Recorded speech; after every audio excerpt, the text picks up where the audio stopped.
जो जीव जिनेंद्र भगवान के वचनों को सही तरीके से नहीं समझते वही मिथ्या दृष्टि रहते। जिनेंद्र भगवान के वचन समस्त मिथ्यात्व को और भ्रम को नष्ट करने वाले हैं। यदि जिनेंद्र भगवान के वचन सुनकर भी भ्रम रह जाए ये तो आश्चर्य की बात है। फिर भी कितने जीव जिनेंद्र भगवान के वचन सुनकर भ्रम से बाहर नहीं आ रहे, असत्य से बाहर नहीं आ रहे। इसका कारण यह है कि जिनेंद्र भगवान के वचनों को सही तरीके से समझा नहीं गया है। जिनेंद्र भगवान के वचन वैसे यथार्थ रूप भी थे और व्यवहार रूप भी थे। आप कहते हैं कि दो प्रकार से वचन क्यों कहे गए, एक ही प्रकार से कहते, जो सत्य है वही कहते, क्यों व्यवहार कहा? समझ रहे ना? आप यही कहते कि हम अपना आत्मा का श्रद्धान करें, अपने आत्मा को जाने, अपने आत्मा में लीन हो जाए तो इसी से सुख होगा, इसी से मोक्ष होगा, यही कल्याणकारी मार्ग है, इतना ही कह देते बस। तो लोग भ्रमते नहीं। आपने कहा मंदिर जाओ, प्रक्षाल पूजन करो, स्वाध्याय करो, प्राणी का संयम करो, इंद्रियों का दमन करो, ये कह दिया तो हमारे को लगने लग गया कि इसी में धर्म है। समझ रहे? ये व्यवहार के वचन से हमें तो भ्रम हो रहा है और कि हम उसके चक्कर में वो वास्तविक धर्म से दूर रह रहे हैं। पर हम करें भी क्या? जिनेंद्र भगवान के वचन ऐसे दो रूप क्यों है? क्योंकि कुछ जीव ऐसे थे ना जिनको ये आत्म नाम का शब्द, आत्म नाम का तत्व पता ही नहीं था, तो उनको हम कैसे लाते आत्म नाम की वस्तु तक? उसके लिए ही ये व्यवहार के वचनों का प्रयोग हुआ है। परंतु इन व्यवहार के वचनों का प्रयोग जो हुआ था इसका आशय समझने में गलती करी है ना? वास्तविक क्या है? देखो, भाव हम कौन सी वस्तु है? चेतन वस्तु। चेतन वस्तु किस रूप रहे? चेतन रूप रहे, क्योंकि जो वस्तु जिस रूप है उस रूप परिणमन करे, वही उसका धर्म है, उसी के लिए वही शांति का मार्ग है, सुख का मार्ग है ना? अब वो राग ना करे, यही उसके लिए कार्यकारी है कि वो राग करेंगी तो आकुलता उत्पन्न होगी, और आकुलता से वो दुख उत्पन्न होगा, दुख उत्पन्न होने से संसार भी होगा। समझ रहे? तो ये राग उत्पन्न ना करे। अब फिर ये राग उत्पन्न ना करे वाला आशय समझना था इसने। उसको इसलिए कहा था कि तू पूजा कर, तो किसके कर? वितरागी की कर, रागियों की मत कर। तो वितरागियों की पूजा करने के लिए इसलिए बुलाया था ताकि तुझे समझ में आए कि वितरागता ही पूज्य है, तो वितरागता ही प्रकट करने योग्य है। इसको क्या लगा कि वितरागता की पूजा ही धर्म है। समझे कि नहीं? हमने इसके लिए नहीं बुलाया था कि तू वितरागता की पूजा करते रहे आजीवन भर। तुझे ये वितरागता पसंद आनी चाहिए, वितरागता प्रकट करने योग्य भावना होनी चाहिए, और वितरागी बनने के लिए तूने प्रयत्नशील होना चाहिए। इसलिए ये वचन थे व्यवहार के, परंतु उसका आशय नहीं समझने से ही सब मिस्टेक है। अर्थात क्या कि वितरागी के पूजन वाला भाव कौन सा है? यह भक्ति वाला भाव, प्रक्षाल पूजन का भाव, संयम का भाव, व्रतों का भाव, शील का भाव, ये कौन सा? ये राग भाव ही है। ध्यान सुनना, ये प्रशस्त राग में आता है, जैसे समझ लीजिए, या शुभ राग कहेंगे हम। और राग में धर्म कैसे हो सकता है? समझे कि नहीं? राग और धर्म कैसे मैच हो रहा है? चेतना रूप पर आत्मा का राग रूप धर्म नहीं होता। समझे कि नहीं? परंतु उसके प्रशस्त राग को ही धर्म कहने की प्रथा है, क्योंकि ये भगवान जी की वाणी है। उन्होंने ही ऐसा कहा था कि निचली भूमिका के जीवों को जो शुभ राग होता है उसी को धर्म कहा जाता है, ताकि वो शुभ राग की भूमिका में आएगा, और यदि जिनेंद्र भगवान की वितरागपने को पकड़ पाएगा, उसका आनंद अगर समझ पाएगा, तो वो भी वितरागी बने। तो हमने भी समझे, वितरागता बनाने के लिए, वितरागिता प्रकट करने के लिए उसको ये मार्ग बताया था, परंतु वो बस राग रूप को ही धर्म मानने लग गया। समझे कि नहीं? तो हमने ये देखा है कि वो व्यवहारभासी सातों तत्वों में कैसी मिस्टेक करता है ना? उसके संवर, जीव अजीव, आश्रव, बंध, यहाँ तक हम पढ़ चुके। संवर भी हो गया हमारा। निर्जरा तत्व संबंधी भूल चल रही है कि वो निर्जरा तत्व में कैसे मिस्टेक करता है। निर्जरा किससे मानता है? बोलो, देह की क्रिया से निर्जरा मानता है। मतलब देह की क्रिया मतलब क्या, बाह्य तप जो कहे, अनशन आदि बाह्य तप कहे उससे निर्जरा मानता है, ठीक है। और अंतरंग तप के साथ होने वाली बहिरंग क्रिया इससे निर्जरा मानता है। अब मुझे बताइए, जीव जीव को निर्जरा देह की क्रिया से कैसे होगी, समझे कि नहीं? तो आप बोलेंगे जिनवानी में लिखा है, जिनवानी में दोनों प्रकार लिखा है, ध्यान से सुनना। तप से निर्जरा होती है, तप का भी सूत्र बताया कि इच्छा का निरोध ही तप है, समझे क्या नहीं? और बहिरंग बताओ कि भोजन नहीं करना और कर्मों की निर्जरा का कनेक्शन तू करके बैठा हमारे को, कैसे बैठता है कि कर्म मोक्ष से मतलब मोक्ष प्राप्त होना और भोजन नहीं करना, इसका कनेक्शन बैठा के बता हमारे को भी कि कैसे बैठ रहा है ये कनेक्शन, मतलब लॉजिकल थिंकिंग करके बता, समझ रहे कि नहीं? रस नहीं खाया तुमने आज, नमक नहीं खाया है ना, या शक्कर नहीं खाई और मोक्ष हो जाएगा अब हमारे को, या कर्म नाश हो रहे हैं हमारे, ये कैसे बैठ रहा है, विचार कर, समझे कि नहीं? तो ये जो स्थूल बुद्धि है, और उसको हमने ये कहा था कि तू खा, अनशन कर और मोदरे कर, वृत्त परिसंख्यान कर, ये कर कहा था, समझ रहे? पर उसने समझा कि यही तो धर्म है, फिर इसके काल में आत्मा के निकट जाना वो धर्म था, उपवास धर्म है, उपवास से निर्जरा होती है, इतना ही बेसिक फंडा नहीं समझा है ना? तो हमने इसको बहुत बताया है, समझ रहे? अब वो पढ़ते हैं अपन, आ जाइए जहाँ से अपन कल हुआ था वहाँ तक। वो कह रहा है कि हम करेंगे ही नहीं, मेरे फिर तो गिरेगा नीचे, नीचे का तो बड़ा नुकसान होगा, ठीक है। देखो हम कहाँ पे आगे, 232 पर है ना अपना, हाँ आ जाइए। देखो 232 पर अपन आ गए थे कि हाँ प्रश्न पर है ना, यहाँ कोई कहे कि, ये कल प्रश्न था, शुभ भावों से पाप की निर्जरा होती है, पुण्य का बंध होता है, परंतु शुद्ध भावों से दोनों की निर्जरा होती है, ऐसा क्यों नहीं कहते? प्रश्न समझ में आया? समझ रहे? कल जो अपना अंतिम बात हुई थी वो कहा था कि शुद्धोपयोग से क्या होता है, निर्जरा ही होती है, बंध नहीं होता, बराबर है?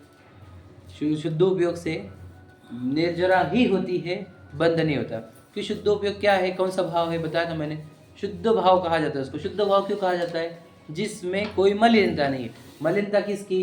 इच्छा की। इच्छा अर्थात राग, समझ रहे क्या नहीं? शुद्ध उपयोग का अर्थ क्या? राग नहीं होना, इच्छा नहीं होना, उसी को शुद्ध उपयोग कहते हैं। उसका दूसरा भाव नाम क्या है? ध्यान। ये ध्यान तभी हो सकता है जब राग ना हो और इच्छा ना हो, समझ रहे? तो ध्यान, शुद्धोपयोग है ना, शुद्ध भाव, इससे निर्जरा ही होती है, किंचित बंध नहीं होता, पहली बात। दूसरा, जहाँ मिश्र भाव हो, कि शुद्ध भाव भी है और शुभ भाव भी है, समझ रहे? यानी क्या? निर्वांछक पना भी है और वांछापना भी है, समझे कि नहीं? कुछ मिश्र रूप है ना, कुछ अंश में वितरागता प्रकट हुई है, कुछ अंश में रागपना है। तो वहाँ जितना वितराग अंश है उससे निर्जरा है, और जितना राग अंश है उससे बंधन है। ये कल अपने पढ़ लिए थे, समझ में? तो वो प्रश्न उठा रहा है कि ऐसा कहो ना आप, क्या? कि शुभ भाव से पाप की निर्जरा होती है ना, और पुण्य का बंधन होता है, परंतु शुद्ध भावों से दोनों की निर्जरा होती है, पुण्य और पाप दोनों की, समझे कि नहीं? ऐसा कहो। क्या कहा? समझ, प्रश्न समझ में आया? शुभ भावों से पाप की निर्जरा और पुण्य का बंधन, ऐसा कहो। और अशुभ भाव सॉरी शुद्ध भावों से पुण्य की और पाप की दोनों की निर्जरा होती है, ऐसा कहो ना। अब ये बात पे बहुत विवाद है। कल जो प्रश्न उठाया था मैंने, यही प्रश्न उठाया सचिन जी को, कि लोग आजकल बहुत प्रचलन कर दिए है इस बात को, क्या? कि मंदिर में जाओ निर्जरा होगी, महाराज जी के साथ विहार करो निर्जरा होगी, उपवास करो निर्जरा होगी, ये खाओ नहीं वो निर्जरा होगी। निर्जरा वर्ड को इतना कॉमन कर दिया है, ऐसा कर दिया है कि जैसे हमारे जैसे लोग भी निर्जरा कर रहे हैं, कि प्रतिमा धारण करके निर्जरा हो रही, फिर ये करके निर्जरा हो रही। निर्जरा को इतना कॉमन कर दिया, वो सुन के मैं हमेशा बोलता था अरे निर्जरा नहीं है, पर लोग बोलते हैं। फिर मैंने पढ़ा भी था, पिछले पेज पर है एक टोटल जी द्वारा शब्द, कि इससे पाप की निर्जरा होती है। देखो इस पर लिखा है, 231 पर है, वो मैं बताऊंगा आपको। तो प्रश्न पूछा गया कैसे निर्जरा निर्जरा है, तो ये निर्जरा कैसा है, इसका अर्थ समझ लीजिए। देखो ध्यान सुनना, जो 7 तत्व में मोक्ष तत्व के पहले आने वाली जो निर्जरा है, उस निर्जरा की ये बात नहीं कर रहा। ध्यान से सुनना क्या कह रहे हैं मैं। जो मोक्ष मार्ग में निर्जरा है वैसे निर्जरा की बात नहीं कर रहा है ये कौन सी निर्जरा की बात कर रहा है? कि पाप की निर्जरा हो जाए। जो हम नमोकार मंत्र में बोलते हैं कि ऐसो पंच नमो यारो सब पाव प्रणासनो, मतलब क्या, सब पाप का विचार रुक जाते हैं ना। जब जिनेंद्र भगवान के मंदिर में आए, हम भक्ति में है, गुरु उपासना में, स्वाध्याय में, उस समय पाप भाव नहीं आते ना, तो इसको पाप के निर्जरा कहने का भी जिनवानी का एक प्रकार है।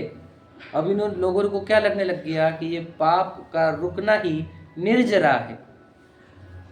समझिए क्या बोल रहा हूं मैं? ये मोक्ष मार्ग वाली निर्जरा नहीं है। ध्यान से सुनना, मोक्ष मार्ग में तो कौन सी निर्जरा होती है वो उत्तर में पढ़ते हैं। देखो, मोक्ष मार्ग में, लाइन कहाँ से स्टार्ट की उन्होंने? मोक्ष मार्ग में। तो संसार मार्ग वाली निर्जरा बोल रहा है, समझे कि नहीं? अंतर समझ लीजिए। स्थिति का तो घटना सभी प्रकृतियों का होता है। मतलब क्या, मोक्ष मार्ग अगर हम करें, मोक्ष मार्ग में हम बढ़े, तो सभी की स्थिति घटती है। किसकी बोले? सभी की, मतलब क्या? पुण्य की और पाप की। ध्यान सुन लेना, क्या इंपॉर्टेंट है। मतलब जितना मोक्ष मार्ग में हम आगे बढ़ रहे हैं, स्थिति घटेगी। किसकी? पुण्य की और पाप की। अपन बड़े स्थिति कांडघात, अनुभाग कांडघात, स्थितियां तो घटेगी ही। ध्यान से सुनना, किसकी? दोनों की, चाहे पुण्य प्रकृति हो या पाप प्रकृति हो। किसमें? मोक्ष मार्ग में। समझ में? मोक्ष मार्ग में पुण्य के कर्मों की और पाप कर्मों की दोनों की स्थितियां घटती है। स्थितियों का घटना ही, समझ रहे क्या नहीं, निर्जरा का ही एक अपेक्षा से आगे जो अपन पढ़े वहां पर, ठीक है, स्थिति अनुभाग का घटना। लेकिन देखो, शुभ प्रकृतियों का यानी पुण्य प्रकृतियों का, देखो क्या लिखा है वहां, पुण्य पाप का विशेष है ही नहीं। कहां पर? स्थिति के घटने में। स्थिति के घटने में नहीं कि पुण्य बढ़ेगा और पाप घटेगा, ऐसा नहीं है। स्थिति दोनों की कम होगी मोक्ष मार्ग में।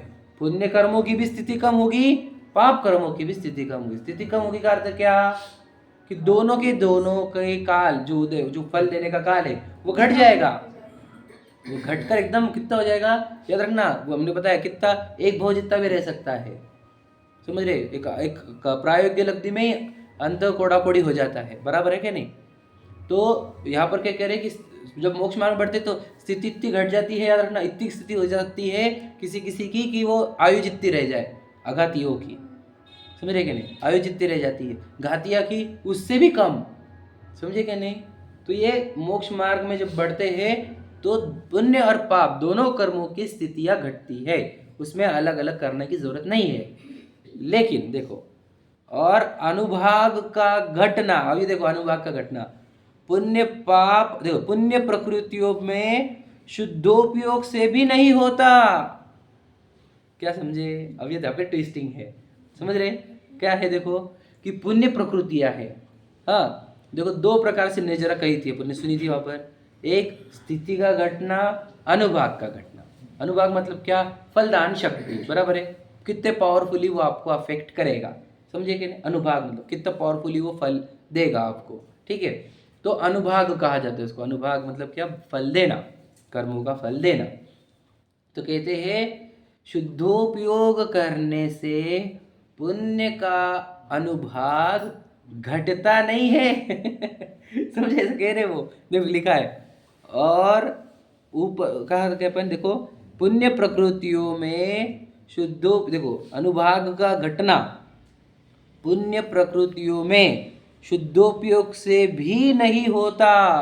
ऊपर ऊपर पुण्य प्रकृतियों के अनुभाग का तीव्र बंध उदय होता है। मतलब क्या? कि जैसे जैसे आप मोक्ष मार्ग में ऊपर ऊपर चढ़ते जाओ तो क्या होगा? पुण्य प्रकृतियों का बंध भी ज्यादा होगा और उदय भी ज्यादा होगा। क्या बोल रहे, समझ रहे? मतलब क्या ज्यादा? मतलब अनुभाग, पुण्य प्रकृतियों का अनुभाग मतलब क्या?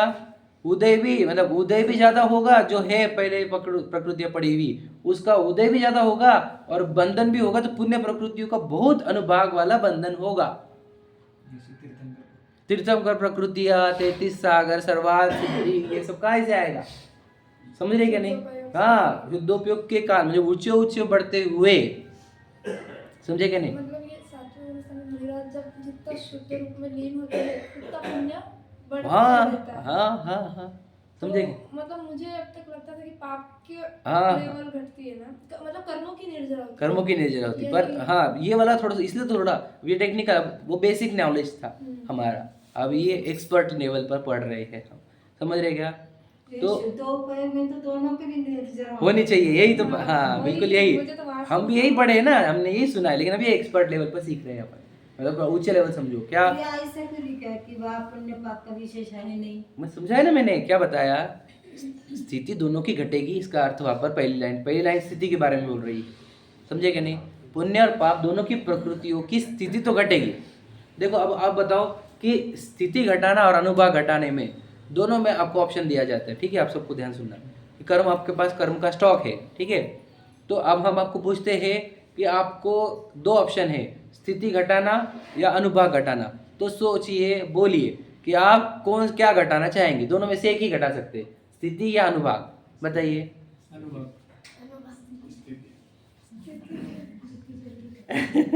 प्रश्न समझे? स्थिति अच्छी है ना, घटेगी। आपका उत्तर बताइए, दर्ज कीजिए आपका उत्तर, और अब आदमी लॉक कर देंगे, हम तो चेंज नहीं कर सकते, आप बताओ।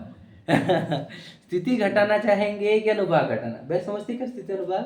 स्थिति मतलब क्या, कितने दिन तक वो फल देगा, इसका नाम, हाँ ड्यूरेशन, हाँ। और अनुभाग का अर्थ क्या, कितना पावरफुली फल देगा। रोहित भाई आपका उत्तर क्या है, वो जल्दी से। अनुभाग घटना चाहिए, बोलो आपका उत्तर क्या है? अनुभाग। क्या लगता है आपको? हाँ, आपका स्थिति है, आपका स्थिति है, समझ रहे? याद रखना, स्थिति घटना ही इम्पोर्टेंट है, मैं ध्यान सुनना। अनुभाग क्या, दे भाई जितना देने का है देखो। खत्म, निपट चल, समझेगा नहीं? आप समझे लॉजिक कि देखो, तो देना है ना तो दे ले जितना देने का है, लेकिन जल्दी निपट चल, समझेगा ना? जल्दी रास्ता खाली कर हमारा, समझे क्या नहीं? स्थिति घटना सबसे इम्पोर्टेंट, क्यों? मोक्ष निकट आ गया ना हमारे, समझे क्या नहीं समझे? जितनी जल्दी स्थिति खत्म होगी उतनी जल्दी मुक्ति हमारे को।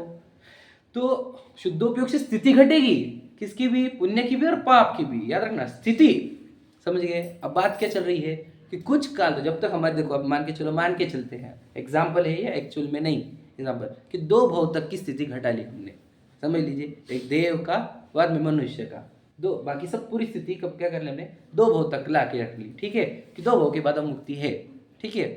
अब दो भव तो है ना, समझ लीजिए, अब ये देव का आना है और मनुष्य का आना है, समझ लीजिए। तो इसमें क्या होगा, पाप प्रकृतिया का क्या होगा, वो इसका अनुभाग घटता जाएगा, समझ में आया?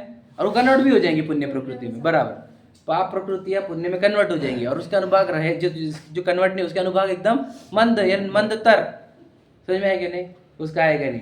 और पुण्य प्रकृति होगा, हो गया अनुभाग बढ़ जाएगा, एकदम बढ़ जाएगा, देखो शुद्धोपयोग चल रहा है, और समझ रहे हैं? और पुण्य प्रकृतियों का जो स्टॉक है, यानी जो ऑलरेडी स्टॉक है, वो क्या आएगा, बहुत फलदान देगा, बहुत फल देगा वो। और नया बंधन भी जो होगा, जो मोक्ष मार्ग में हम अभी कचास है हमारे अंदर, जितना राग अंश है, उससे पुण्य ही बंधेगा, और वो भी बहुत अनुभाग वाला, समझे कि क्या बोल रहा हूँ? समझ में आ रहा है? लॉजिकली समझ, अब समझा क्या आपको? नहीं समझा? शुद्धोपयोग से तो पुण्य होता है मालूम है, पर शुद्धोपयोग से तो हाँ, अगर शुद्धोपयोग से पुण्य, शुद्धोपयोग मतलब हम ये कहना चाहते हैं, शुद्धोपयोग के साथ होने वाला राग, इतने समझ लो आप।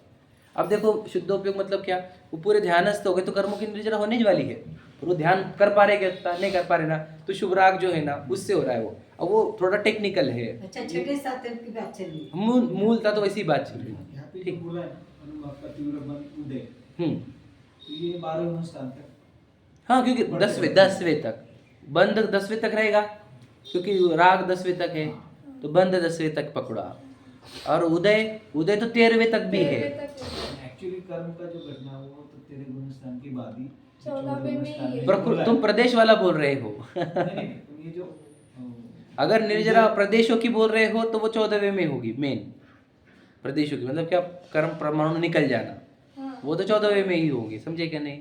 लेकिन प्रकृति प्रदेश का क्या हो रहा है वो हम पढ़ रहे हैं, स्थिति और अनुभाग का क्या हो रहा है वो हम पढ़ रहे हैं, ठीक है। कठिन जा रहा है थोड़ा सा, कोई बात नहीं, वापस एक बार सुन लेना, ठीक है। देखो क्या कहा, जो आगे खूब बड़े लोग हैं जो जीते, उनका अनुभव पे क्या, उनका पुण्य प्रकृति बंदी थी पहले। हाँ तो बड़ी, हाँ पुण्य प्रकृति बंदी है और अनुभाग तेज है उनका, समझे कि नहीं? लेकिन याद रखना, हाँ ऐसे क्या किया था, मतलब बिल्कुल। कि जैन भी क्यों नहीं आए? जैन में क्यों नहीं आया, ठीक है। हाँ देखो ऐसा, हाँ मैं बताता हूँ इसको, मैं एग्जांपल के थ्रू बता सकता हूँ क्या, किसके बारे में? जिसका ये पैसे वाले। समझो, पैसे, अब पैसे वाले जैन में नहीं है, लेकिन पैसे वाले यही है ना क्वेश्चन, बता दो, अंबानी, ठीक है। पुण्य ये का जो पूरा सत्ता खत्म। चला रहे थे, बिल्कुल बिल्कुल, मैं बता, देखो अब समझो, मैं जैन, मैं जैन में हूँ, अब मैं दान दे रहा हूँ बहुत, समझ रहे क्या नहीं? ध्यान से सुनना, बहुत बड़ा क्वेश्चन, आपको इसका आंसर देता हूँ। मैं बहुत दान दे रहा हूँ, बहुत, कम नहीं, बहुत बहुत दान दे रहा हूँ, लेकिन जहाँ धर्म की वृद्धि हो वहाँ दान नहीं दे रहा। ध्यान से सुनना थोड़ा सा, ठीक है? जिन धर्म की प्रभावना में दान नहीं दे रहा, समझे क्या नहीं? तो मेरे को अगले भाव में धन की कमी रहेगी क्या? कमी तो नहीं रहेगी।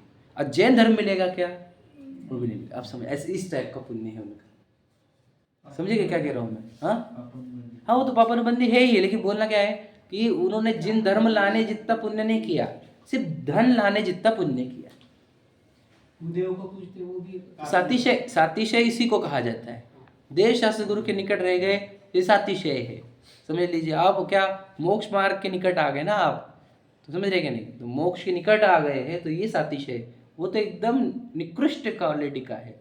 उस पुण्य को तुम पुण्य कहना भी, मतलब उज्ज्वला बेन का सुना था जब आरंभ दे, बोलते देव शास्त्र गुरु के निकट आना यही पुण्य को दे। वो धन वन का कुछ नहीं, याद रखना। वो धन का मैं आपको चक्कर बताऊँ, वो धन जितना है उनको, वो उनकी बर्बादी का कारण है, वो दुर्गतियों का एकदम, क्या कहे हम कि इतना बड़ा दुश्मन उनका हो ही नहीं सकता जितना उनका धन उनका दुश्मन बना हुआ है। बिल्कुल वही, मतलब मैं आपको बताऊँ ना, उनका आज एक्चुअल दुश्मन कोई है तो उनका धन है। क्यों? वो धन में वो बुरे बिजी है, सत्य खोजते नहीं, है ना, और खर्च करने की भावना चलती है, राग द्वेष होते हैं, डर रहता है, भय रहता है। अब इनके क्या क्या कर्म बन रहे हैं उनको खुद को भी पता नहीं है। तो वो कुछ काम का ही नहीं, मतलब वो अट्रैक्ट भी नहीं करता हमारे को कि क्या है उनके पास धन। हम देखते कि इनकी दुर्गति क्या होने की अब, समझे कि नहीं? और इनके जितना ज़्यादा धन है, ये उतना ज़्यादा जहरीला सांप है उनके पास, समझे कि नहीं? कम धन वाले तो भी कम बचे हुए हैं। मैं तो सच बता रहा हूँ, अगर जैन धर्म नहीं है तो धन कम है तो वही अच्छा है। समझे क्या? सची टोपी दरिद्रोपी जिन धर्मानुवासिता, समझे क्या नहीं? तो क्योंकि धन कम रहेगा तो कषाय भी कम होंगी, परिग्रह कम होगा, राग कम होगा, है ना, बर्बादी कम होगी, तो कम बंधेगा। लेकिन धर्म नहीं है और धन ज़्यादा है तो समझना बहुत बड़ी, जैनों के लिए भी बोल रहा हूँ, धर्म नहीं है और धन ज़्यादा है तो समझना बहुत डेंजर सिचुएशन आने की है। ऐसी बर्बादी होने की उसकी कोई कल्पना नहीं कर सकता, समझे कि नहीं? बर्बादी मतलब भावों की, कर्मों की, कितने दुख होंगे, कहाँ जाएगा कोई भरोसा नहीं, निगूढ़ अवस्था, वो सब समझ रहे कि नहीं? तो ये सच्चा वैभव ये है हमारे पास, जिनवानी है। मैंने वो मॉल का एक बार एग्जाम्पल बताया था आपको, उसको मैं वो बोलता बहुत बार हुआ, मैं उसको टेक्स्ट मैसेज बनाने वाला हूँ, समझे क्या नहीं? हमने सबसे महंगी चीज़ खरीद के लाई हुई है, समझ गए क्या? 100 करोड़ में से ही बोला था ना मैंने, 100 करोड़ में से, तो ये सबसे महंगी चीज़ हमने खरीदी हुई है। और वो उसका जो उसने जो अंबानी है उसका वो जो प्रॉपर्टी है वो 1 करोड़ में ही खरीदी जाती, बस उसने 1 करोड़ की प्रॉपर्टी लाई हुई, हमने 100 करोड़ की लाई वाली, समझे क्या नहीं? अभी समझने की देर है बस। कोई वो 1 करोड़ को महान मान रहा तो हम क्या कर सकते, समझे कि नहीं? अब हमको पता है कि 100 करोड़ ये 99 करोड़ वाला था और वो 1 करोड़ वाला था सिर्फ, ठीक है?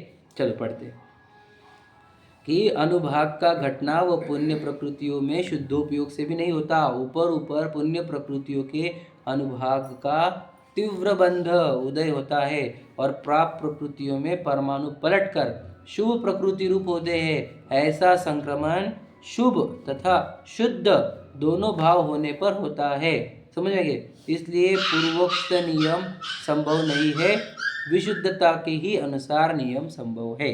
मतलब क्या? वो क्या बोल रहा था कि शुभ भावों से बोलो, क्या? पाप कर्मों की निर्जरा और पुण्य का बंधन, समझ आएगा? ऐसा बोलो। और शुद्धोपयोग से दोनों की निर्जरा कहो, तो कह रहे ऐसा नहीं है, शुद्धोपयोग से दोनों की स्थिति घटती है। अशुभ का अनुभाग घटता है और वो संक्रमित होता है, शुभ का अनुभाग बढ़ता है, समझे कि नहीं? इतना सब शुद्धोपयोग से हो रहा है। अब देखो और क्या लिखा है, ऐसा संक्रमण, जो संक्रमण है पाप से पुण्य में कन्वर्ट होना, वो तो शुभ और शुद्ध दोनों भावों से भी होता है। शुभ भावों से भी पाप से संक्रमित होकर शुभ पुण्य में हो जाते हैं और शुद्ध भावों से भी संक्रमित हो जाते हैं। इसलिए जो तू कह रहा है वह नियम संभव नहीं है। मतलब क्या? ये लोग करने लग गए ना, क्या इससे भी निर्जरा, उससे भी निर्जरा, उससे भी निर्जरा, तो कह रहे ये गलत बात बोल रहा है तू, समझे क्या नहीं? निर्जरा होगी किसकी? कौन सी निर्जरा कह रहा है? सिर्फ पाप से पुण्य में कन्वर्ट होना, उसी को निर्जरा कह रहा है। उसको बोलते कि वैसे निर्जरा भी नहीं है। देखो अब उन्होंने एग्जाम्पल दिया है एग्जाम्पल सुन लो, देखो इम्पोर्टेंट। ये देखो यहाँ पे जो शुद्ध भाव था ना सात्विक होता, तो शुद्ध भाव से भी ज्यादा शुद्ध भाव के समय ज्यादा शुभ भाव होता है। हाँ, क्वालिटी देखो। शुभ भाव की क्वालिटी शुद्ध भाव में सबसे ज्यादा है। हाँ, शुद्धोपयोग के काल में जैसे सात्विक गुण स्थान वाले, अब राग अंदर बचा है, उससे पुण्य प्रकृति बन रही, वो भी एकदम डेंजर है। अंदर जाने की बार बार इच्छा। हाँ, स्वरूप में मग्नता की जो भावना है, न वितरागी होने की भावना से पुण्य प्रकृति बन रही है। ठीक है, वो पूर्व कर्म के उदय है, वो संक्रमित क्यों नहीं होते? अब कुछ ऐसे प्रकृतियाँ रहती जो संक्रमित नहीं होती, बांधते वो कुछ डेंजर की होंगे, निदित निकाचित जैसे, समझे क्या? सवाल तो मुझे भी आता है कि पैसा दबाते तो हाँ चलो, क्या इसका उत्तर दे ही देता हूँ मैं। इम्पोर्टेंट है, मैं दादा का हमेशा एग्जाम्पल देता था कि ऐसा करोड़ों में एक के साथ होता है। करोड़ों जो मोक्ष जाने वाले, हम करोड़ भी बहुत छोटी संख्या है, अनंतों में एक के साथ हमने उनको एक स्पेशल कर दिया, पार्षनाथ, समझे क्या? नहीं तो मोक्ष मार्ग में उपसर्ग होने का संबंध ही नहीं है। क्यों? इतनी प्रकृति है, वो ये जो बोल रहे हैं ना, वही अनुभाव कितना घट जाता है, पाप प्रकृति पुण्य में कन्वर्ट हो जाती है, वो बहुत कम एग्जाम्पल्स है जहाँ उपसर्ग होता है, हमने उनको हाईलाइट किया है। ऐसा हाँ। हो सकता है। हाँ, और ये हो सकता है का लॉजिक क्या था? नहीं, ये बताने का उपसर्ग लॉजिक ये था कि देखो उपसर्ग के काल में भी दुखी नहीं हुए, ये बताना था, इसलिए उपसर्गों को हाईलाइट भी किया है हमने। पर उपसर्ग होंगे ही, ऐसा कोई नियम नहीं है, कोई कंपलसरी नहीं है, समझे क्या? नहीं, उपसर्ग होना बहुत रेयर है, क्योंकि प्रकृति तो दन चेंज होती, समझे क्या? नहीं, वैसा फल दे ही नहीं सकता वो, समझे क्या? नहीं, लेकिन किसी किसी के केस में, अब वो वैसे बांधे होंगे, समझे क्या? नहीं, वो केस टू केस वेरी करता है, वो भी बहुत रेयर केसेस है जिसमें कि उपसर्ग का प्रसंग बन गया, नहीं तो बाकी केस में प्रसंग बनता नहीं है। ठीक है, चलो। मतलब शुभ राग में सिर्फ पुण्य बनेगा, पाप निर्जरा नहीं होगी। पाप की निर्जरा तो कन्वर्ट होता है ना पुण्य में, शुभ भावों से। मतलब समझा नहीं क्या प्रश्न बताओ मुझे अच्छे से, मैं समझ नहीं रहा। उनका नहीं, जैसे अब चतुर्थ गुण हमारे बन गया, ये जैसे अभी ये तो कर रहे हैं, लेकिन उनका जो पुण्य बन रहा है तो पाप की निर्जरा नहीं हो रही ना। या फिर हम जैसे अब बोलते हैं जो कर रहे हैं शुभ राग, तो उससे पुण्य बन रहा है, पाप तो वैसे रहेगा, पाप निर्जरित नहीं होगा ना। वो निर्जरा मतलब कैसा? पाप का पुण्य में कन्वर्ट होना, इसको भी निर्जरा कह देते, लेकिन ये मोक्ष मार्ग वाली निर्जरा नहीं है। वह संक्रमण बोलने को होना ना। हाँ नहीं, पर उसको भी निर्जरा कहने का है, जिनवानी में कला है, एक शब्द है ऐसा क्या, उसको भी निर्जरा कह देते, लेकिन वो मोक्ष मार्ग वाली नहीं है। देखो याद रखना, मैं आपको बता दूँ, समझ लीजिए। अभी एग्जाम्पल कैसे दूँ आपको, कि ज्वेलरी एग्जाम्पल ना, अब जो गरीब लोग हैं, मान के चलो झोपड़पट्टी में रहते हैं एग्जाम्पल, उनके लिए वो 2 ग्राम की ज्वेलरी भी ज्वेलरी है, बराबर है, समझ लीजिए। बुरा लगे, एग्जाम्पल बुरा है वो वैसे बोलना। और जब जो अमीर लोग हैं उनके लिए तो डायमंड या गोल्ड की ज्वेलरी ही ज्वेलरी है, समझे? बात समझ में आए? ये एग्जाम्पल क्यों बता रहा हूँ मैं, कि जो निचली भूमिका में है उनके लिए पुण्य भाव में आना, देवशास्त्र गुरु के पास आना, छठावश्यक पालन करना, ये भी निर्जरा है। ये निर्जरा है, क्योंकि पाप से बच गए ना, वो पाप से बचना ही उनके लिए निर्जरा है एक अपेक्षा से, तो वो उनके लेवल की, बच्चों के खेल भांडे के लेवल की निर्जरा है, समझे? और जैसे ऊंचे बढ़ोगे आप, मोक्ष मार्ग में आगे बढ़ोगे, तो जो ये जो स्थिति का घटना है ना, उसी को निर्जरा कहेंगे। अनुभाग का घटना भी, पाप के अनुभाग का घटना, उसको संक्रमित होना, वो पूरे के पूरे निर्जरा है, समझ में आए? मतलब बेस हर जगह क्या मिलेगा आपको वचनों में, जिन वचनों में 2 टाइप के मिलेंगे, एक बेसिक लोगों के लिए कहा हुआ और एक एडवांस लेवल के लोगों के लिए कहा हुआ। अब देखो मैं 3 साल से सिखाता हूँ ना, तो मुझे ये समझ में आया है, देखो मैं आपको जो सिखाता हूँ वो एकदम अलग है, और मैं जो वहाँ सिखाता हूँ वो एकदम अलग है, पाठशाला को सिखाता हूँ वो और अलग है, समझे क्या? अब ये 3 लेवल में मैच करता हूँ, मतलब मेरे को अभी सिखाते समझ में आया किसको क्या बोलना, किसको क्या नहीं बोलना, तो ये समझ में आया कि भगवान जी के पास समुश्रम में तो सभी टाइप के जीव आए थे, बराबर है कि नहीं? अब एक ही टाइप का उपदेश है, वो व्यवहार ही बोलते, तो फिर वो बाकी एडवांस लेवल के लोग बोलते हैं क्या समझा रही, आप समझे कि नहीं? ये तो हम तो बेसिक बातें बोल रहे हैं, और वो निश्चय ही बोलते हैं, वो बेसिक लेवल वाले बोलते हैं क्या बोलते हैं, हम तो कुछ रहा नहीं हमारे को, समझे? तो हर लेवल का, समझे क्या नहीं, हर एक व्यक्ति को समझ में आए, ऐसा तो इतना महान ये जीन शासन, तुम कौन से भी लेवल के आ जाओ हमारे पास, तुम्हारा सॉल्व कर देंगे मैटर, है क्या नहीं। 2 क्वेश्चन पूछेंगे तेरे लेवल समझने के लिए, है क्या नहीं, और समझ जाएंगे तेरे लेवल, तू यहाँ से स्टार्ट कर समझेगा, तो देखो मिल जाएगा सब। तो कहना ये है कि उपदेश ही वैसे होते हैं। तो वो बेसिक लोगों के लिए निर्जरा वही है, कौन सी, कि तुम बस नमोकार मंत्र बोलो, भगवान जी के दर्शन करो, वृक्षाल पूजन करो, तो निर्जरा होगी, समझेगा, अनशन करो निर्जरा होगी, वो लेवल की निर्जरा है वो, समझे क्या नहीं। अब अगर तुम एडवांस लेवल पर जाओगे तो वो निर्जरा नहीं है, समझ में, एक्चुअल में निश्चय से तो ये निर्जरा नहीं है, ठीक है। देखो देखो चतुर्थ गुणस्थान वाला शास्त्राभ्यास, ध्यान सुनना, आत्मचिंतन आदि कार्य करे, वहाँ भी निर्जरा नहीं, बंध भी बहुत होता है। ध्यान सुनना, चतुर्थ गुणस्थान वाले को तो निर्जरा ही नहीं कह, चतुर्थ वाले को नहीं कह रही है, तुम पहले वाले को बोल रहे हो समझेगा क्या कह रहे हैं। मोक्ष मार्ग वाली जो एक्चुअल वाली है वो वाली, तो चतुर्थ गुणस्थान वाले को निर्जरा नहीं मानी जाती, भला क्या याद रखना, गुणस्थान समझे, चौथे गुणस्थान में निर्जरा नहीं मानी जाती है, बंध माना जाता है वहाँ पर, चतुर्थ गुणस्थान में निर्जरा नहीं है। फिर भोगों से भी निर्जरा होता है, वो कैसा फिर? वो दृष्टि की अपेक्षा, मतलब हर जगह कथन की पद्धति होती है, वहाँ पर हमारे को ये बताना तो कि उसकी कितनी अच्छी जबरदस्त मान्यता है कि भोगों के काल में भी कर्म की निर्जरा हुई, तो वो श्रद्धा आपको बताने के लिए निर्जरा कही है। हाँ समझ लीजिए, वो द्रव्यानुयोग शैली है, ध्यान सुनना, वो द्रव्यानुयोग शैली है। अभी जो पढ़ रहे हैं हम ये कर्णानुयोग शैली है। अब ये अनुयोग पद्धति का फर्क होता है बोलने का, समझे क्या नहीं। अब समय सर जी बोलेगा कि ज्ञान योग यानी सम्यक दृष्टियों को बंद नहीं है, ध्यान सुनना, क्लियर कहा है, निर्जरा ही है, कौन, समय सर जी। अब कर्णानुयोग बोलता है, देखो तीर्थंकर तक बोलता है, वहां पर भी आश्रय है कहते हैं। अब सोचो अब क्या बोल रहे हैं आप। अब ये कथन शैली का अंतर है, देखो हमारे को बताना क्या है उसी के ऊपर निर्भर करेगा हम बोलेंगे क्या। अब आप, मैं यहाँ पर ये बोल रहा हूँ कि ये शुद्धोपयोग से भी निर्जरा बंद हो रहा है, पुण्य बंद। अब इसको कोई वहां पर पकड़ ले, बेसिक वाला बोलेगा देखो शुद्धोपयोग से भी जब बंद होता है हम शुद्धोपयोग करें क्यों, समझेगा नहीं, हर जगह कहना पड़ता है। अब बोलेंगे विशाल भाई 2 अलग बातें करते, कभी शुद्धोपयोग से निर्जरा बोलते, कभी शुद्धोपयोग से पुण्य बंद बोलते, यार क्या बोल रहे हैं आप समझेगा नहीं। तो हर जगह कथन कहने का एक आशय होता है, कोई चीज़ को दृढ़ करने के लिए एक लाइन कही जाती है, दूसरी जगह वो दूसरी चीज़ को दृढ़ करने के लिए कही जाती है। ये दोनों बातें अलग अलग दिखेंगी, लेकिन दोनों का उद्देश्य वितरागता की ओर ही होता है, ये बात याद रखो। इसी को ये कहते हैं अपर विरोध, पूर्वापर सब दोष रहित है, यही दो, कभी आपको दोष मिलेगा नहीं। आपको दिखेंगे 2 कॉन्ट्रोवर्शियल लाइन, है कि नहीं, एक जगह उपवास से निर्जरा कहेंगे, एक जगह बोलेंगे उपवास से निर्जरा नहीं, तो आपको क्या करना होगा, वो वहाँ पे किसके लिए कहा था, किसके लिए कहा था समझ लीजिए, समझे कि नहीं। दोनों अलग जगह पे अलग लोगों के लिए कहा गया था, इसलिए अनेकांतात्मक, अनेकांत वस्तु है स्यादवाद से कही जाती है, ठीक है। देखो तो क्या करे, चौथे गुणस्थान वाले को निर्जरा कितनी है, तो क्या निर्जरा किंचित भी नहीं है, समझेगा, बंध बहुत है, और वो कर क्या रहा है, शास्त्राभ्यास और आत्मचिंतन, समझ लीजिए, ऐसा नहीं साधारण। चतुर्थ गुणस्थान वाला हमने वो नहीं पकड़ा है, कौन सा, वो जो युद्ध के लिए गया है वो वाला नहीं, वो 96,000 रानियों वाला नहीं, हमने वो वाला पकड़ा है जो शास्त्राभ्यास कर रहा है और आत्मचिंतन कर रहा है कान में बैठकर, उसको कह रहे हैं कि उसको निर्जरा नहीं है, उसको बंधन है, समझ में है। अब देखो, और पंचम गुण स्थान वाला विषय सेवन आदि करे, मतलब क्या, पंचम गुण स्थान वाला स्वस्त्री सेवन भी कर रहा है।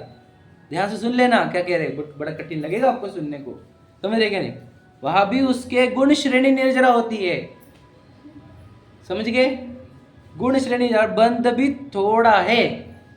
और पंचगुण स्थान विषय सेवन लिखा ना आपने, ऐसे एग्जाम्पल लिया, वो खाए पिए तो, वो देखे कुछ तो, वो कुछ सुने तो भी उसको निर्जरा है, गुण श्रेणी निर्जरा। ऐसा गुण श्रेणी निर्जरा का एक टेबल है जिनमें है ना कर्णानुयोग में, कि ये गुण स्थान में इतना, ये इसमें इतना, इसमें सीढ़ी लिखी हुई है। तो चतुर्थ गुण स्थान वाले से पंचम गुण स्थान वाले को ज्यादा निर्जरा है, वो विषय सेवन का कार्य करे तब भी, और ये जैन शास्त्र का अभ्यास और आत्मचिंतन कर रहे तब भी, इसको निर्जरा कम, इसको निर्जरा ज्यादा। ऐसा क्यों, अब कर्णानुयोग पढ़ना आप, ठीक है। देखो, तथा पंचम गुण स्थान वाला, अब ले लिया हमने पंचम गुण स्थान वाले को, कौन सा, पंचम गुण स्थान वाला उपवास कर रहा है, प्रायश्चित आदि तप कर रहा है, तो उसको थोड़ी निर्जरा है, थोड़ी, समझे क्या नहीं। और वो मुनिराज छठे गुण स्थान वाले वे आहार विहार आदि कर रहे हैं, समझे क्या नहीं। यहाँ पे जो निर्जरा वाली, इसको ये वाले जो भी मोक्ष मार्ग वाली है, ये भी शुभ भाव ही बढ़ते वाली के एंगल से बोला हो। नहीं नहीं नहीं नहीं नहीं नहीं, जैसे शुद्ध प्रयोग में जो भाव वैसा ही इसका भी वैसे भी पकड़ लो, वैसे ही पकड़ लो, मतलब देखो स्थिति घटना के एंगल से पकड़ो, आपको ज़्यादा समझ में आया स्थिति घटने के एंगल से। तो पांचवा गुण स्थान वाला ज़्यादा स्थिति घटा नहीं सकता, छठे गुण स्थान वाला ज़्यादा स्थिति घटा सकता है, समझेगा ना? लेवल आप बता रहे हो मतलब जैसे हाँ, कि किसकी सत्व से पहले गुणस्थान वाला अगर स्वाध्याय वगैरह करे तो भी चतुर्थ वाला अगर कुछ खाए पिए तो भी उसको निर्जला, चतुर्थ वाला अगर स्वाध्याय में हाँ बिल्कुल वैसा ही है, बिल्कुल। वैसे तो ये मतलब किस पे, तो ये किस पे निर्भर करता है ये बताइए? शुद्ध शुद्ध भाव पे जो लीन होते रहता है तो उसका एक लाइन दी उन्होंने, वो लाइन पढ़ते हैं, मैं बताऊंगा वो शब्द। हाँ गुण श्रेणी बढ़ा। हाँ, कैसे कहाँ से बढ़ रही है, निर्जरा बढ़ कैसे रही है कि चतुर्थ गुण स्थान वाले को कम, अच्छा काम करते हुए भी, पंचम गुण स्थान वाला भोग करते हुए उसको ज्यादा, पंचम गुण स्थान वाला उपवास कर रहा है उसको कम, और मुंडराज आहार विहार कर रहे हैं उनको ज्यादा। तो ये किस पर निर्भर करता है? देखो मान्यता तो सबकी सेम है, सब चतुर्थ गुण स्थान के आगे की सबकी मान्यता सेम है कि मैं आत्मा हूँ, मैं चैतन्य हूँ, राग द्वेष नष्ट करने, मान्यता है सबके से। चारित्र मतलब क्या, वही तो प्रश्न है। स्थिरता बढ़ रही है ना, स्थिरता, ठीक है, स्थिरता बोल रहे हैं ना, यहाँ पर वर्ड अलग है, बताता हूँ। देखो कि छठवें गुणस्थान वाला आहार विहार आदि क्रिया करे उस काल में भी उसके निर्जरा बहुत होती है तथा बंध उससे भी थोड़ा होता है, इसलिए बोल्ड लाइन बाह्य प्रवृत्ति के अनुसार निर्जरा नहीं है। मतलब क्या बोलना चाहते हैं, ये लाइन लानी थी उनको कि बाहर की क्रिया से मैच नहीं करेगा निर्जरा कितनी होगी। हम निर्जरा के लिए क्या कर रहे हैं, बाहर में चेंजेस लाना चाह रहे हैं, बराबर है कि नहीं? तो कह रहे बाहर के प्रवृत्ति के अनुसार निर्जरा नहीं है, अंतरंग कषाय शक्ति घटने से विशुद्धता होने पर निर्जरा होती है। ये लाइन है इंपॉर्टेंट। कौन सी? अंतरंग, मतलब पहले तो बाहर बहिरंग में तो कुछ नहीं है तो अंदर, अंदर में क्या, कषाय शक्ति घटना। कषाय शक्ति घटना का एग्जांपल मैं देता था हमेशा, चूहे को पकड़ना बिल्ली का और पिल्ले को पकड़ना, समझे कि नहीं? वैसे ही हम एक दृष्टि विषयों को कैसे पकड़ता है, जैसा बिल्ली पिल्ले को पकड़ती है। और समझ लीजिए कि पंचम स्थान वर्तक किसे पकड़ता है, जैसे वो फूल पकड़ता होगा, समझे कि नहीं? और छठवें स्थान वाला जैसे वो एक धागे को पकड़ता होगा। एग्जाम्पल मैं परफेक्ट नहीं आ रहा, मैं मेरे कल्पना से बना रहा हूँ जो बनाने के, ठीक है? मतलब पकड़ कितनी ढीली है ये समझ लीजिए। वो जो जितनी कषायों की शक्ति कम होगी उतनी निर्जरा ज़्यादा होगी। अब ये कषाय की शक्ति कम होना का अर्थ क्या, कि सिचुएशन जो आती है उसमें कितना इम्पैक्ट अपने ऊपर होता है, हम कितना रिएक्ट करते हैं। The level of reaction is less, समझे कि जितने रिएक्शन की पावर कम उसको कहेंगे कषाय शक्ति घटना, और जितना रिएक्शन ज़्यादा समझ रहे तो कषाय शक्ति ज़्यादा। समझ रहे लीनता भी नहीं है, कषाय शक्ति। देखो लीनता तुम बोलोगे तो फिर मुनराज का आहार विहार में भी निर्जर ज़्यादा कही है। नहीं, लीनता के आधार पर नहीं कहा उन्होंने। देखो लीनता का आधार लगोगे तो हमारे को पंचम गुणस्थान वाला कौन से चाहिए, आत्म ध्यानस्थ चाहिए फिर। और यहाँ पे तो गुणस्थान कौन से लिया, छठवा लिया उन्होंने, मुनराज का भी सातवां वाला नहीं लिया, समझे क्या?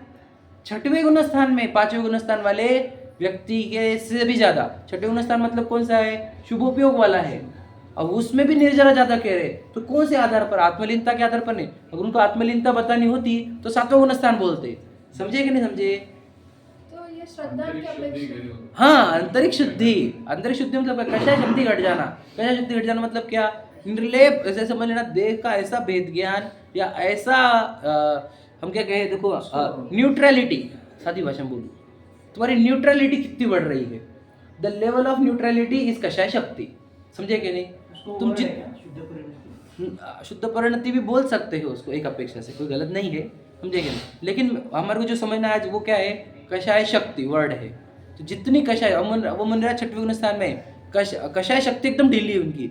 वो चाहे, हमने ये कहा कि वो आहार करे तब भी उनको निर्जरा ज्यादा है, और ये प्रायश्चित आदि उपवास कर रहा है पंचम गुणस्थान वर्ती, समझ रहे कि नहीं, तब भी उसको निर्जरा कम है। तो ये किस आधार पर, कषाय शक्ति घटना, समझे कि नहीं? देखो सो इसके प्रगट स्वरूप का आगे निरूपण करेंगे, वही ना हमारा बैठ रहे तो ये बताने वाले थे वो कि कषाय शक्ति होती क्या है ना वर्ड। हाँ, तो ये क्या, विशुद्धता होने पर निर्जरा होती है। बस समझ में, कषाय शक्ति घटने से विशुद्धता होने पर निर्जरा होती है। मैं आपको सादी भाषा में बताऊँ, अगर एकदम इजी समझना है तो आप ज्ञान चेतना में कितना रह पाते हैं समझने के लिए।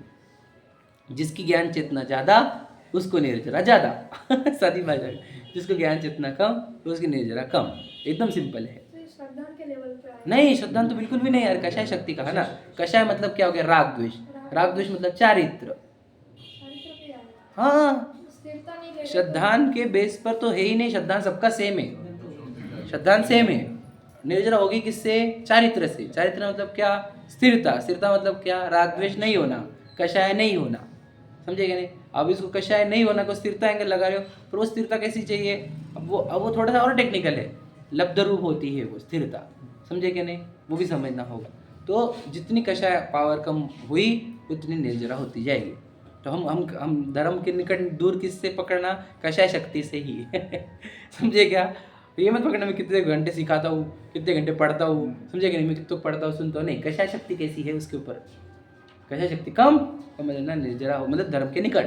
कषाय शक्ति ज़्यादा, धर्म से दूर।